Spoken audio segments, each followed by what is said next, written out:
কোনো মানুষের জমি দখল না অন্যায়ভাবে কারো কোনো কিছু যদি না হয়, যদি কোনো মেজর কিছু ইস্যু থাকে সেটা আমাদেরকে জানাবে, আমরা দেখব, আমরা দেখে আমরা ফয়সালা দিব কি করতে হবে।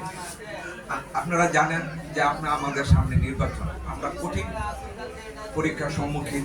নির্বাচন না হওয়া পর্যন্ত একটা আপনার একটা নির্বাচিত সরকার না আসা পর্যন্ত দেশে কোনো শৃঙ্খলা আসবে না, সম্ভাবনা যতদিন পর্যন্ত একটা স্থায়ী সরকার দেশে গঠিত না হয়। যেহেতু আমাদের সামনে নির্বাচন, আমাদের বিএনপির নেতাকর্মী, যুবদল, ছাত্রদল সবার কাছে আমার একটা অনুরোধ থাকবে, এবং আমাদের ভারপ্রাপ্ত চেয়ারম্যান তারেক জি স্পষ্ট বলে দিয়েছেন, আপনারা মানুষের কাছে যান, ঘরে ঘরে যান, যাইয়া তাদেরকে আমাদের মতো করে নেন।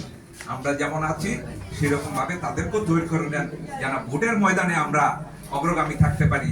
আজকে যদি আমাদের ব্যবহারে বা আমাদের কর্মকাণ্ডে যদি তারা বিরক্ত হয়, তাহলে তাকে অবশ্যই তারা আরেকটা দলকে বেছে নিবে। আপনারা এটা ধরে নেন না, এটা সাময়িক চলতেছে, কিন্তু আপনারা যদি স্থায়ীভাবে ক্ষমতায় যাইতে চান 10 বছর, 15 বছর, 5 বছর, তাইলে ভোটের মাধ্যমে অবশ্যই আপনাকে যেতে হবে। তা ভোটের মাধ্যমে যাইতে হইলে বিএনপি একটা বহুদলীয় গণতান্ত্রিক দল, এবং নির্বাচনের মাধ্যমে তারা ক্ষমতা পরিবর্তন চায়, এবং নির্বাচনের মাধ্যমে তারা ক্ষমতায় আসতে চায়। এই জন্য আপনারা নির্বাচনের প্রস্তুতি নেন। সবাইকে আমি বলবো, আমাদের আচার আচরণের যেন আমাদের নির্বাচন বাধাগ্রস্ত না হয়, আমাদের ভোট বাধাগ্রস্ত না হয়, এটা আমি আপনাদের কাছে অনুরোধ করব। আমাদের এর মধ্যে জানেন যে যারা দলীয় বিশৃঙ্খলা কর্মকাণ্ডে যারা জড়িত ছিল, অলরেডি 1200-র মতো লোক আমাদেরকে বহিষ্কার করতে হয়েছে, এবং সামনে আরো অনেক বহিষ্কার হবে। আপনারা জানেন আমাদের ভারপ্রাপ্ত চেয়ারম্যানের উপর এখনো 3টা মামলা রয়ে গেছে, যে 3টা মামলা আওয়ামী বেশিরভাগ সরকার কর্তৃক রায় দেওয়া, এই 3টা মামলা উইথড্র না হওয়া পর্যন্ত, এগুলো উইথড্রর পথে হয়তো আর কিছুদিন সময় লাগবে।